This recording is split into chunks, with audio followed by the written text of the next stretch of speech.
Africa is a continent of challenges, great challenges.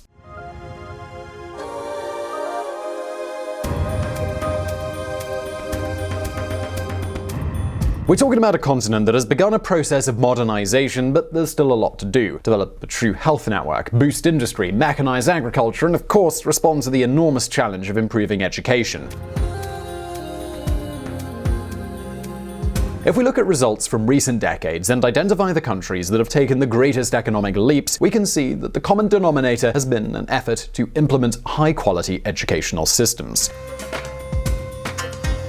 In countries such as Japan, South Korea, or Singapore, the commitment to have first-rate education systems really facilitated their economic transition. Within a few years, all of these countries went from poor, rudimentary economies to becoming high value-added economic powers. That is exactly what is now happening in China. Of course, China's success is due to many factors, but throughout this entire process of economic takeoff, education played an important role. And not only for economic reasons, but also social, cultural, and political ones. And now it's Africa's turn.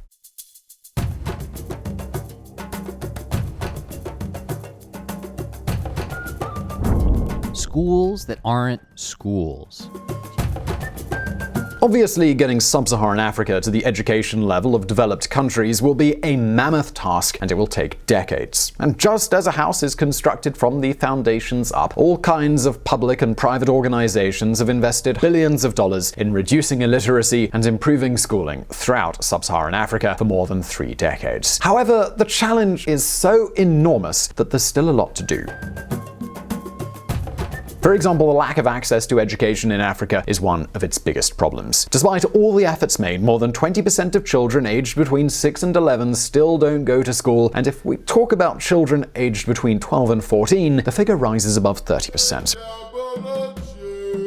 The usual reason given for this situation is the need in the poorest regions for children to work in the fields from a young age and the difficulty in meeting the cost of education. Because, you see, even though the free public education model has been adopted widely throughout the African continent, parents still have to pay expenses such as uniforms, shoes, books, or transportation. And of course, in such a poor region, this is often rather complicated. But if you think that the lack of access or not being able to pay for expenses are the only problems hindering education in Africa, well, you're very, very wrong. The other great and perhaps most significant challenge facing educational systems in Africa has to do with the very poor teaching quality and with the wasteful and uncontrolled use of public funds. And many of you might now be thinking, well, Simon, surely you didn't expect Africa to have Ivy League class colleges after just a few years. But, well, wait, because when we talk about poor quality teachers, we mean the standard is really, really low. In many African countries, such as Sierra Leone, it's common to find fake teachers. These are teachers who receive a salary from the government, but who neither teach nor work. Since 2009, in Sierra Leone alone, more than 6,000 fake teachers have been detected and eliminated from the state payroll. Although, to be fair, this doesn't only happen in Africa, it's a frequent problem in other poor countries as well. In Pakistan, for example, there were more than 8,000 schools that received funds from the state but didn't really exist. These were simply ghost schools. And where did that money go? Let's just say it's better not to ask. But that's not all. Even when teachers do show up, well, let's just say that in Africa, skipping classes often has more to do with the teachers than the students. Check this out.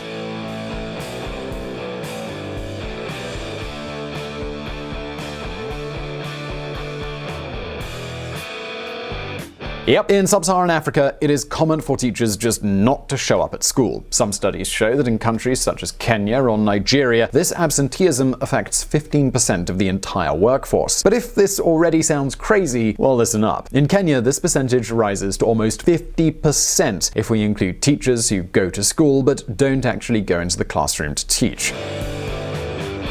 And then there's the fact that it isn't uncommon for many teachers who do teach to have, well, difficulties reading or not really have a mastery of even basic mathematics, even if they're mathematics teachers. Basically, it's a full-fledged disaster. And no, opening more schools isn't enough. This isn't going to solve the problem. More things are needed. But hold on a second, because not all of the news is bad here. In addition to public schools and the schools that NGOs have opened with cooperation aid, there is another alternative that has recently gained a strong following in the region, and that's private low-cost education. Private and low-cost education appearing in the same sentence.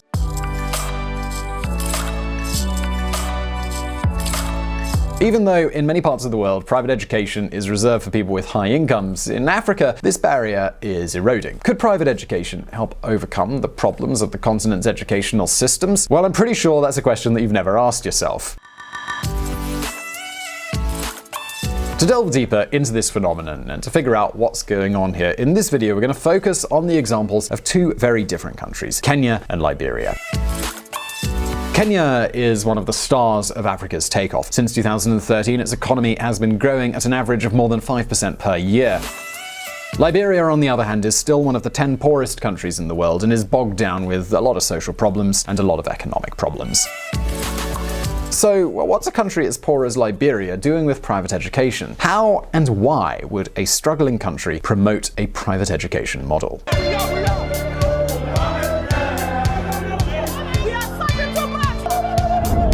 Liberia, aware of the disaster.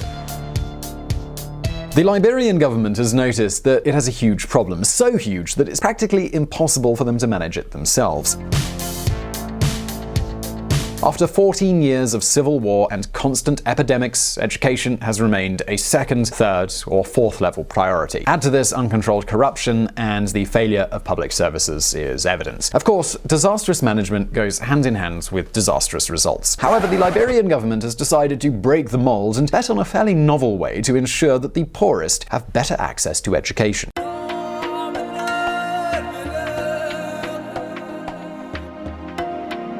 The people responsible for this strategy change are the largest company dedicated to low-cost private education in Africa. That's the Bridge International Academies, a company founded in 2008 in Kenya by two American friends. It currently has more than 600 schools that offer education to 120,000 students. But of course, it isn't the only company dedicated to this activity, not at all in fact. There's also the Rising Academies, another of the two main low-cost private school companies in Africa, which was founded by British and Canadian entrepreneurs. But as we don't have time to talk about all the emerging companies, we're going to today focus on Bridge, which is the largest of them all. And the first question we need to ask ourselves is, well, how's it funded? Well, nowadays it can continue operating mostly thanks to the support of institutions such as the World Bank and with donations from business heavyweights like Mark Zuckerberg or Bill Gates. Because in most cases, these kinds of educational companies, they aren't profitable. They only appear to be viable because of the donations that they receive. For example, let's take the case of Bridge International. In 2016, they declared an income of $16 million, but had operating losses of $12 million. That means their total costs were a whopping $28 million, meaning their costs were 75% greater than their income. But just a second, don't think we're talking about something like an NGO here. Not at all. These companies are for profit. What happens is that they conceive a long-term business model. They hope that the economic development that has begun in many African regions will soon allow to reap the benefits. And of course, in the meantime, they receive support in the forms of multiple donations, such as those of Bill Gates, that more than compensate them for their business losses. But they often receive these donations precisely because they have a feasibility plan. That is, because they expect it to be profitable and therefore an autonomous and sustainable project in the medium term. Of course, spending is easy, but managing to create a self-sustaining project, that's something else. And it is precisely for this reason, and despite all these losses, that the company continues with its expansion plan. It's all thanks to the more than $140 million it has earned in investments and donations. Surprised? Well, the fact is that in 2016, the government of Liberia, the country where less than 40% of children receive primary education, decided to work with Bridge International. Why? Well, because it's obvious that public education wasn't working in the country.